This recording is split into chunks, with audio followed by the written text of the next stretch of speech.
E a segunda armadura que aparece aí no texto, qual que é? Vamos lá? Irmão? A couraça, que eu já estou colocando a explicação, que é ser justo. O texto diz no versículo 14 ainda, a couraça da justiça. Vamos lá, minha assistente aqui, vamos ver se entra meu cabeção aqui nesse negócio. Vai. Veja que tem dificuldade para vestir a armadura, certo? Do teatro. Vocês... Acho que tá. A couraça. Acho que o pessoal não está usando muito essa armadura, está meio dobrada aqui. A couraça é o quê? É ser justo. Justo, ou a couraça da justiça. Não é o ser justificado em Cristo. Aqui se refere a ser justo, se refere a caráter. Caráter. E eu achei interessante, porque a Ita, quando mandou a armadura, quando o pessoal usa, ela coloca o cinto por cima, para segurar, porque senão ninguém vai ver o cinto. Eu falei, não, mas o cinto é a roupa de baixo, eu vou usar a simbologia assim mesmo. Você vê que a verdade, muitas vezes, elas podem não aparecer tanto. A pessoa fica vivendo de mentira, né, mostrando outras coisas, mas uma hora ela aparece. Aí vem a couraça, que é ser justo, ser uma pessoa de caráter. O que a gente poderia dizer de caráter, pensando biblicamente?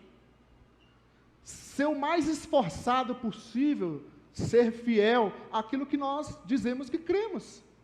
Ser fiel às escrituras que nós professamos. Pensando biblicamente, isso é caráter. Aquilo que a gente conhece tanto de teoria e prática, né? Fazer o que diz para fazer, o que a gente ensina, ser justo, ter caráter. E é interessante, porque a gente vive esse contexto também, dentro da igreja principalmente, entre o confronto de caráter e carisma. A gente valoriza os dons, a gente foca nos dons, nas habilidades, no que nós fazemos. E o carisma, ele aparece muito. E muitas vezes a gente não está notando a couraça, o caráter. Veja bem agora, gente, lembrando do contexto, que é uma batalha espiritual, correto? Imagina nós, como cristãos, enfrentando nossas batalhas espirituais, quando a verdade não está presente, o cinto, não só a calça cai, a casa cai. Quando a justiça, ser justo, ter caráter, a couraça não está presente. É como você está todo exposto. Se a gente fosse trazer para hoje, é o policial que usa colete salva-vidas, né? Prova de bala salva-vidas. Ainda bem que tem gente. Isso é salva-vida também, exatamente. Então veja bem, a couraça aqui de proteção. Quando nós negamos, quando nós vamos fugindo daquilo que é o nosso caráter, que são os nossos valores, a gente está indo para a batalha de peito aberto. Sem proteção nenhuma. Essa é a segunda armadura que o texto coloca para nós.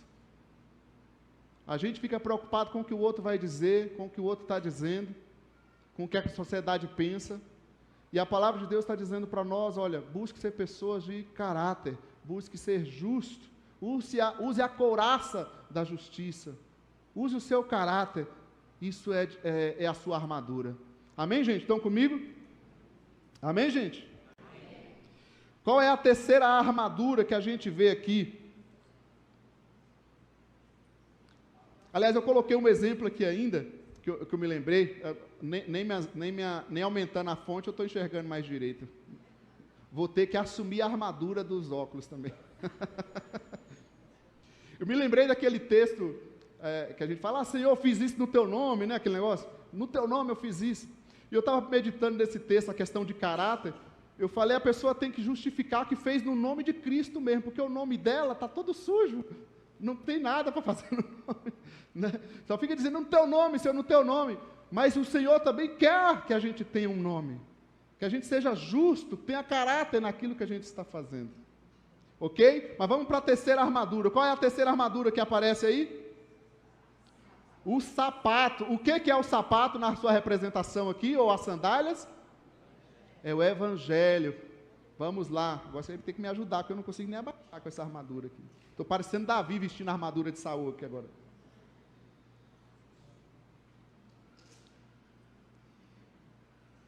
Vocês acharam que eu estava inventando alguma heresia? Apertou demais.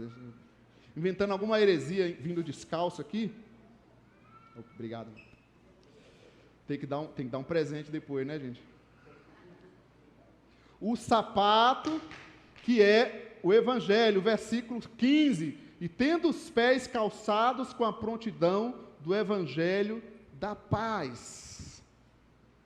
Os pés calçados com o Evangelho da paz. As sandálias dos soldados possuíam cravos para eles terem firmeza na hora do combate. Hoje em dia, por exemplo, o jogador de futebol, o Idme, que é jogador de futebol, o que tem lá na sua chuteira? Né? Vem uns bicos, né? Uns cravos, que quando a pessoa levar um chute daquele ali, você imagina o jogador de futebol quando leva um chute. Se o chute já é uma pancada, você imagina com aqueles cravos, com aquelas pontas da chuteira, a hora que vem a ponta da chuteira batendo na perna da pessoa. Como é que é, Idme? Você nunca fez isso, né? Então, as sandálias aqui, irmãos, para o soldado não se escorregar, é a proteção dele, é a forma dele combater. E é interessante que diz que é através dessa sandália que ele vai poder lutar. Só que a sandália é o Evangelho. O soldado sem sandália está desprotegido, seus pés estão em caminhos errantes. Olha o cristão lutando sem Evangelho, sem o Evangelho de Cristo, sem a palavra de Deus na sua vida. Estão entendendo? Ele se escorrega facilmente. O cristão, ao batalhar sem a palavra de Deus, se ele vai pelas suas emoções, pela sua impulsividade, e não pelo que diz a palavra, ele vai fazer besteira. Calce a sandália, que é o Evangelho, para te dar firmeza em cada decisão, em cada batalha que você enfrentar.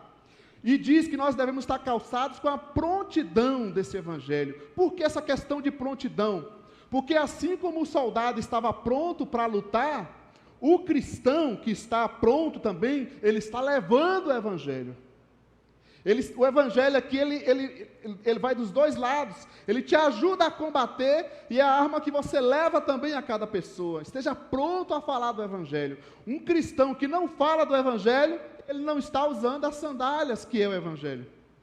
Está descalço, está desprotegido, está em caminhos errantes. O Evangelho serve tanto para a pessoa que vai receber, por isso que é a prontidão do Evangelho, com a prontidão do Evangelho da paz, que eu vou explicar já. Por que a paz? Tenha paz com Deus. Romanos 5 e muitos outros textos vai falar que a paz com Deus é a reconciliação em Cristo Jesus.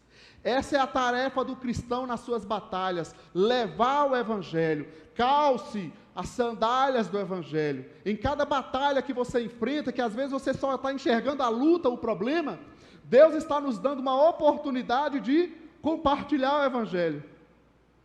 Mas não somente para o outro, é também para nós. Porque a gente tem que trazer o Evangelho para as nossas vidas, para nos orientar como que nós devemos ser guiados, como que nós devemos batalhar. Amém, gente?